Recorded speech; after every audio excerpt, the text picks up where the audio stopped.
In 1994, we spent our first summer in graduate school at a tiny field station in the Sarapiquí region of Costa Rica. Heather was studying dart poison frogs. Bret homed in on tent-making bats. Every morning, we did field work in the rainforest, where it was green and lush and dark. We remember a particular afternoon in July. A pair of macaws flew overhead, silhouetted against the sky. The river was cool and clear, and trees full of orchids crowded the bank. It was a perfect antidote to the sweat and heat of the day.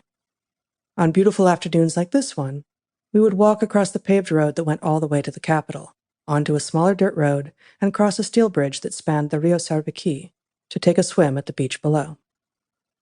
We paused on the bridge to admire the view, the river wending its way between walls of forest, a toucan flying between trees, the distant calls of howler monkeys. A local man whom we did not know approached and began talking to us. "You are going to swim?" he asked, pointing at the sandy bank where we were headed. "Yes. Today there was rain in the mountains," he said, pointing to the south. The river's source was in those mountains, in the Cordillera. We nodded. Earlier we had seen the thunderclouds above the mountains from the field station. "Today there was rain in the mountains," he said again. "But no rain here," one of us said, laughing lightly, not knowing how to make small talk in a language we weren't fluent in, while standing on a bridge, eager to swim.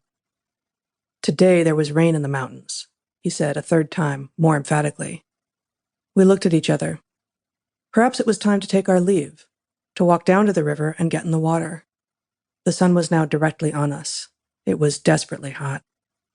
"Okay, see you later," we said, waving, moving on. We were barely 50 feet from getting in the water. "But the river," the man said to us, now with some urgency. "Yes?" we asked him, confused. "Look at the river," he said, pointing. We looked down. It looked like the river always did, running fast and clean, smooth and— "Wait," said Bret. "Is that a whirlpool? That wasn't there before." We looked at the man again, questions in our eyes. He pointed again to the south. Today there was a lot of rain in the mountains. He moved his focus back to the river. "Look at the water now."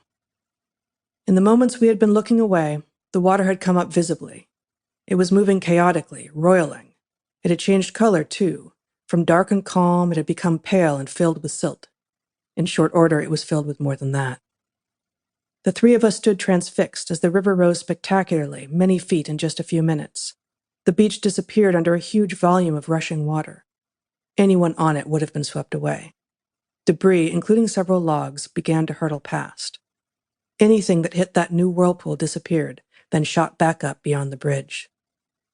The man turned around and began to walk off the way that he had come. He was a campesino, a farmer, but we didn't know where he was from or how he knew that we were there, about to descend to what could easily have been our deaths. "Wait," Bret called, then realized that we had nothing to offer him but gratitude. We literally had nothing on us but our clothes. "Thank you," we said. "Thank you so much." And Bret took off his shirt and gave it to the man. "Really?" the man asked as Bret held out his shirt. "Really," Bret confirmed. "Thank you," he said, accepting the shirt. "Good luck, and remember to think about the rain in the mountains." With that, he left. We had been living by that river for a month, swimming in it nearly every day, sometimes alongside local people. Suddenly, we felt like strangers. We'd mistaken our few experiences swimming in the river for the wisdom of actually knowing a place. How could we have been so wrong? At no other time in history has it been possible to think that you are a local, but to be so lacking the deep knowledge of a place that keeps you safe during rare events. We moderns struggle to grasp this gap in our knowledge for many reasons. For starters, we no longer rely on tight-knit communities or a deep understanding of local terrain like humans did until recently. Given how easy it is to move from place to place with relative ease, many people tend not to stay in one locale for long at all.